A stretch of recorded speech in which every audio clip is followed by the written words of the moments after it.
The deep silence of space was interrupted by a faint distress signal. Captain Alara Hayes of the spaceship Starbound stared at the blinking light on her console. It was a desperate call for help, weak and fading. Alara turned to her crew and said, "Someone's in trouble. Let's see who needs saving." The Starbound was a human exploration ship designed for long journeys into unknown regions of space. Its crew of engineers, scientists, and explorers were known for their bravery and resourcefulness. Following the signal, they navigated toward a dangerous area near the edge of a massive black hole. The swirling void of darkness loomed ahead, its gravitational pull strong enough to consume anything that ventured too close. As they approached, the source of the signal came into view, a fleet of alien ships. The ships were sleek and shimmering, their design far more advanced than anything humanity had ever seen. But it was clear they were in trouble. Some ships were dark, their engines dead.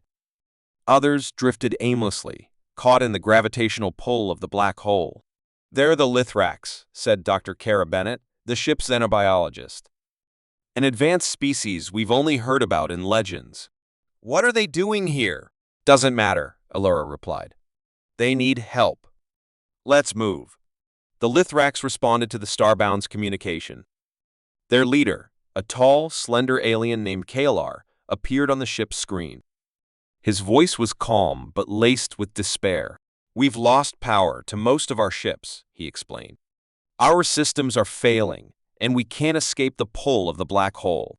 If you can help us, we will forever be in your debt." "We'll do everything we can," Allura assured him. "But we'll need to move fast." The Starbound's crew got to work. First, they assessed the situation. The black hole's gravitational pull was growing stronger with each passing hour, and the Lithrax engines were too damaged to fight it. Time was running out. "Their technology is incredible," said Chief Engineer Marco Torres, studying the alien ships. "But it's too fragile for conditions like these. They've never had to deal with a black hole before." "Lucky for them, we have," Allura said with a determined grin. The crew devised a risky plan. They would use the Starbound's nuclear propulsion system to create a controlled explosion. The force of the blast would push the Lithrax ships away from the black hole's pull. At the same time, the Starbound's tractor beams would help stabilize the drifting ships and guide them to safety. "It's dangerous," Marco warned. "If we miscalculate, we could all get pulled in." "Do we have a choice?" Allura asked. "We're not leaving them to die." With the plan in place, the crew began their rescue mission. The Starbound maneuvered carefully around the alien fleet, attaching tractor beams to the most vulnerable ships. Marco and his engineering team worked tirelessly, fine-tuning the timing and placement of the nuclear charges. Meanwhile, Dr. Bennett communicated with the Lithrax, reassuring them and coordinating their efforts. The aliens, though advanced, were clearly unaccustomed to the kind of improvisation and risk-taking the humans were demonstrating. "You humans are fearless," Kalar said, watching in awe as the Starbound's crew executed their daring plan. "Not fearless," Dr. Bennett corrected him. "Just determined." The moment of truth arrived. The Starbound launched the nuclear charges, carefully calculated to detonate at just the right distance from the alien fleet. The explosion lit up the dark expanse of space, a brilliant burst of light and energy.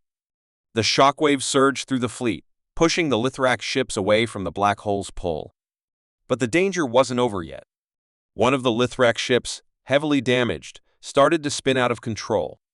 Its engines failed completely, leaving it helplessly drifting toward the black hole. "We're losing them," Marco shouted. Allura didn't hesitate. "Bring us closer," she ordered. "Closer?" Marco exclaimed. "We'll be risking our own lives." "Do it," Allura insisted. "We're not leaving anyone behind." The Starbound moved dangerously close to the event horizon of the black hole. The crew worked at lightning speed, extending their tractor beams to grab hold of the spinning ship.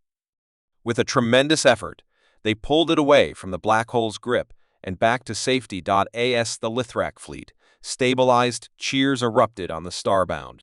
Against all odds, the humans had succeeded. The Lithrax were overwhelmed with gratitude. "Your courage and ingenuity saved us," Kalar said, bowing his head. "We believed we were doomed, But you humans defied the impossible. That's what we do, Elora said with a smile. The Lithrax offered to share their advanced technology as a gesture of thanks. But for the humans, the real reward was knowing they had made a difference. As the Starbound set course for home, the crew couldn't help but feel a sense of pride. Humanity might still be new to the galaxy, but they had just proven that their courage and determination could shine even in the darkest corners of space. The human exploration ship Stellar Horizon drifted silently through the dark reaches of space. Its crew, led by Captain Darius Cole, was on a mission to survey an asteroid field at the edge of a long-abandoned war zone. They expected to find nothing but rocks and debris. Instead, they stumbled upon something extraordinary. "Captain, you need to see this," said Ensign Mira Kane, her voice shaking with excitement. On the view screen, a massive fleet of alien ships appeared, hidden among the asteroids. The ships were ancient but intact, their designs unlike anything the humans had ever encountered. "It's an armada," Darius murmured, staring in awe. "But whose?" The crew brought the Stellar Horizon closer, scanning the fleet. The ships were covered in scorch marks and battle scars. Some floated lifelessly, while others flickered with weak power signals. Inside one of the larger vessels, faint life signs appeared. "There are survivors," Mira confirmed. "Prepare a boarding party," Darius ordered. "Let's find out who they are and what happened here." The boarding party, wearing protective suits, entered the alien flagship. The air inside was thin, and the corridors were dimly lit. The walls were covered in strange symbols and carvings. As they ventured deeper, they found the survivors, a group of aliens huddled in a central chamber. They were tall and elegant, with silvery skin and glowing eyes. Their leader stepped forward, weak but dignified. "I am Kale of the Oran people," he said, speaking through a universal translator. "Who are you?" "I am Captain Darius Cole of the human ship Stellar Horizon," Darius replied. "We found your fleet stranded here." "What happened?" Kale's face darkened. "We were fleeing. Our homeworld was destroyed by a predator species, the Vrax. This fleet was all that remained of our people. But we were ambushed. Our engines were damaged, and we've been trapped here ever since." "How long?" Darius asked. "Centuries," Kale said, his voice heavy with sorrow. "Most of our people perished. Those of us who remain have been surviving on minimal resources, hoping for rescue that never came." Back on the Stellar Horizon, Darius gathered his crew to discuss the situation. "The Orans are advanced, but their ships are falling apart," said Chief Engineer Elena Torres. "They don't have the materials to repair their engines, and their power systems are almost dead." "If we leave them here, they'll die," said Mira. "But if we help them, we risk attracting the Vraxex," warned Tactical Officer Jax Reed. "The predators who destroyed their home could still be out there." Darius considered this. The right thing to do is clear. We're not abandoning them. Let's figure out how to save these people. The humans worked tirelessly to repair the Oran fleet. They shared their supplies and retrofitted the alien ships with human-engineered components. The Orans were amazed by the humans' ingenuity and resourcefulness. "You adapt so quickly," Kyle said, watching the humans work. "We've never seen such creativity." "We've had to," Elena replied. "Space doesn't give second chances." As repairs progressed, the humans learned more about the Orans. Their culture was rich and artistic, focused on harmony and beauty. But they had little experience with war or survival in harsh conditions. The humans taught them practical skills, like ship maintenance and combat strategies. "You have the heart of warriors," Kale told Darius. "We Orans have always relied on our technology and diplomacy. But you humans, you have fire in your spirit." Just as the fleet's repairs neared completion, the worst happened. Sensors detected a new presence in the system. The Vraxes had arrived. Their ships were dark and menacing, bristling with weapons. They had been searching for the Orans, and now they had found them. "Battle stations," Darius ordered. "We're not going down without a fight." The Stellar Horizon and the repaired Oran ships prepared for combat. The humans' modifications had made the Oran fleet stronger, but the Vrax were still formidable. The battle was fierce, with explosions lighting up the asteroid field. The humans used their quick thinking and teamwork to outmaneuver the Vraks, while the Orcs fought with renewed determination. During the battle, the humans executed a daring plan. Using the asteroid field as cover, they lured the Vraks ships into a trap. A massive explosion, triggered by the humans, destroyed the Vraks flagship and sent the rest of their fleet retreating into the void. When the battle ended, the humans and Orcs stood victorious. The Orcs were overcome with gratitude. "You have saved us," Kale said. "Not just our lives, but our hope. We owe you everything." "You don't owe us anything," Darius replied. "Just promise to keep fighting for your people. And if you ever need us, we'll be there." The Orcs offered to share their advanced knowledge and technology with humanity. In return, the humans promised to stand by their new allies, ready to face whatever challenges the galaxy might throw at them. As the stellar horizon prepared to depart, Darius looked out at the repaired Orc fleet, now shining brightly among the stars. It was a reminder that even in the darkest corners of space, humanity's courage and compassion could spark new beginnings. The human starship Endeavour glided through the quiet expanse of the neutral zone. This region of space was known for its eerie calm and hidden dangers. Captain Lena Torres, a seasoned explorer, studied the sensors closely. "Picking up something unusual," said Lieutenant Bryce, the ship's sensor specialist. "A cluster of ships, dead in the water." "Show me," Lena ordered. On the view screen, an alien fleet came into view. The ships were sleek, silver vessels that seemed to shimmer even in the faint starlight. But their condition was grim. Many had scorch marks, and several were motionless, their engines offline. "That's the Etheri fleet," said Dr. Maraquin, the ship's enologist. "They've always been wary of humans. Why are they stranded here?" "We'll find out," Lena replied. "Bryce, hail them." The screen flickered, and an Etheri commander appeared. His face was angular, his eyes glowing faintly blue. "This is Commander Tyron of the Etheri fleet," he said, his tone cautious. "Why are humans in this sector?" "We received no warning about your presence," Lena replied. "We're explorers, not enemies." "What happened to your fleet?" Tyron hesitated before speaking. "We were ambushed by a rival faction, the Karnan. They sabotaged our engines and left us adrift. Our power is failing, and we're running out of resources." "Let us help you," Lena offered. "We can stabilize your systems and get you moving again." Tyron's eyes narrowed. "Humans helping Etheri? Why would you risk yourselves for us?" "Because we believe in cooperation," Lena said firmly. "And if the Karnan are a threat to you, they're a threat to everyone." The Endeavour docked with the Etheri flagship. Engineers and medics poured in to assist the stranded aliens.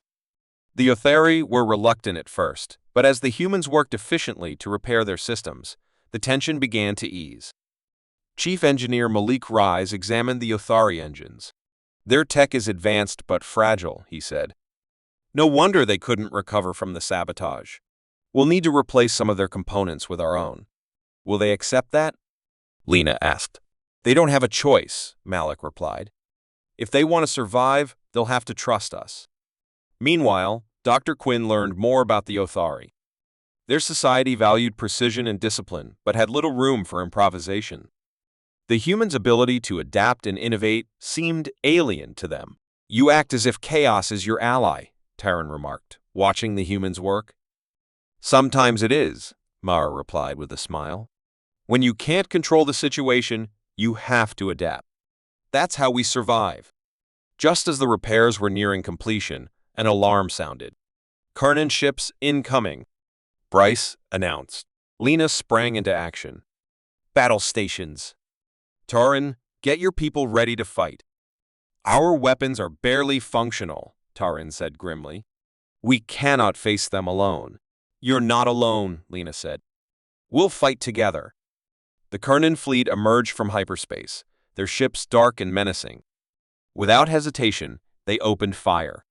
The Endeavour returned fire, its laser cannons lighting up the void. The Etheri ships, though still underpowered, joined the fight with the humans guiding their tactics. "Target their command ship," Lena instructed. "If we can disable it, the rest will fall back. The battle was fierce. The Endeavor dodged enemy fire while protecting the more vulnerable Athari ships. Malik and his team worked frantically to keep the engines online, while Bryce coordinated the fleet's movements. "The Kernan are flanking us," Bryce warned. "Mara, send false signals to confuse them," Lena ordered. "Let's see how they handle some human creativity." Mara's diversion worked. The Kernan ships hesitated, giving the humans and Athari an opening. Together, they launched a coordinated attack on the Kernan command ship. The Athari fired precise energy beams, while the Endeavor delivered a devastating missile strike. The Kernan command ship exploded in a fiery blaze, and the remaining enemy ships retreated. Cheers erupted across the fleet. After the battle, Taran approached Lena. "You fought with honor and skill. We owe you our lives." "We're stronger together," Lena said. "If the Kernan return, we'll face them as allies." Taran nodded. "Perhaps humans are not so different from us after all." The humans in Otharia exchanged knowledge and resources, forging a bond that would endure beyond the stars. As the Endeavor departed, Lena looked out at the repaired Athari fleet, now ready to defend itself. She knew this was just the beginning of a new partnership, one built on trust, courage, and a shared will to survive. The vast emptiness of space stretched endlessly in every direction as the human exploration vessel Eos traveled through an uncharted star system. Captain Aria Nolan stood on the bridge, her sharp eyes scanning the starry void displayed on the main screen. The crew was weary after months of exploration without significant discoveries. But today, something unusual broke the monotony. "Captain, I'm detecting an anomaly ahead," said Lieutenant Harris, the sensor officer. "It's massive." "Define massive," Aria replied. Her curiosity piqued. Harris's hands flew over his console. "A fleet of ships. Hundreds of them. But they're not moving. No energy readings, no transmissions. Just sitting there." The bridge fell silent. A dormant fleet of that size was unheard of. "Take us closer," Aria ordered. "Slow and steady. Keep our shields up." As the Eos approached, the fleet came into view. The ships were enormous, their designs alien and intricate, with curved hulls and strange glowing patterns that flickered faintly. They appeared ancient, as if they had been drifting in the void for centuries. "It's a graveyard," muttered Ensign Vega, the youngest member of the crew. "Not necessarily," Aria said. "Harris, scan for life signs." Harris nodded, picking up faint readings from several ships. "But it's hard to tell if they're alive or just echoes of something." "Prepare a boarding team," Aria said. "I want to know what happened here." The boarding party, led by Commander Elias Ward, docked with the largest ship in the fleet. The interior was cold and silent, illuminated only by the faint, pulsing glow of the alien patterns etched into the walls. The air was thin but breathable. "Stay alert," Elias said, his voice steady. Whatever happened here, it wasn't good. As they moved through the ship, they found no signs of struggle. No bodies, no damage. It was as if the crew had simply vanished. But in the central chamber, they discovered something unexpected, a group of alien beings, frozen in stasis pods. Their forms were delicate and humanoid, with translucent skin that shimmered faintly. "They're alive," whispered Dr. Lin, the team's medic. "But barely." "Let's get them back to the Eos," Elias said. "Maybe we can wake them." Back on the Eos, the crew worked tirelessly to revive one of the aliens. Dr. Lin monitored the pod as it powered up, her hands steady despite the tension. Slowly, the alien's eyes opened. They were large and luminous, filled with an ancient sadness. "Can you understand me?" Arya asked, her voice calm but firm. The alien tilted its head, and a soft voice echoed through the translator. "Who are you?" "We're explorers from Earth," Arya said. "We found your fleet drifting." "What happened to you?" The alien closed its eyes, as if gathering strength. "We are the Valen," it said. "Our fleet fled a great war. We sought refuge in the void, but our enemies followed. They unleashed a weapon, a silent wave that crippled our systems and put us into stasis. We have been waiting, Waiting for what? Arya asked. For someone to wake us, the alien replied, and for the silence to end. The crew of the EOs began working to restore power to the Valen fleet. The ships were ancient but advanced, and the humans struggled to understand their technology. The Valen, though weak, guided them as best they could. Over time, more of the aliens were revived, and their story became clearer. The Silent Wave, a weapon of unparalleled destruction, had been designed to end the Valen civilization without bloodshed. It disrupted all energy-based systems, leaving ships and cities lifeless. The fleet had been drifting ever since, a forgotten remnant of a shattered people. Your enemies, Arya said to the Valen leader, Lissar. Do you think they'll return? Lissar's gaze was steady. They never stopped hunting us. If they learn we've awakened, they will come. Just as repairs were nearing completion, the worst-case scenario came true. Sensors detected a fleet approaching, the enemies of the Valen. Their ships were sharp and angular, bristling with weapons. They're hailing us, Harris said. On screen, Arya ordered. The Krelath commander appeared, his face twisted with malice. Humans, he sneered. You meddle in matters beyond your understanding. Surrender the Valen, or be destroyed. Not gonna happen, Arya said coldly. If you want them, you'll have to go through us. The battle that followed was fierce. The EOs and the partially repaired Valen fleet fought side by side, using a combination of human ingenuity and alien precision. Despite being outnumbered, they held their ground. The humans used the Valen's knowledge of the Silent Wave to create a countermeasure, disabling several Krelath ships. We've breached their flagship, Elias reported. Permission to board? Granted, Arya said. End this. Elias and his team stormed the Krelath flagship, disabling its command center. The Krelath retreated, their fleet in disarray. The battle was won, but the cost had been high. Several Valen ships were lost, and the humans had sustained heavy damage. As the Krelath fled, Lissar turned to Arya. You risked everything for us. Why? Because no one deserves to be forgotten, Arya said. The Valen fleet, now repaired and revitalized, prepared to journey to a new home. They offered their deepest thanks to the humans, promising to stand by their side if ever needed. As the EOs watched the fleet disappear into the stars, Arya felt a sense of pride. They had done more than find a forgotten fleet. They had given it a future.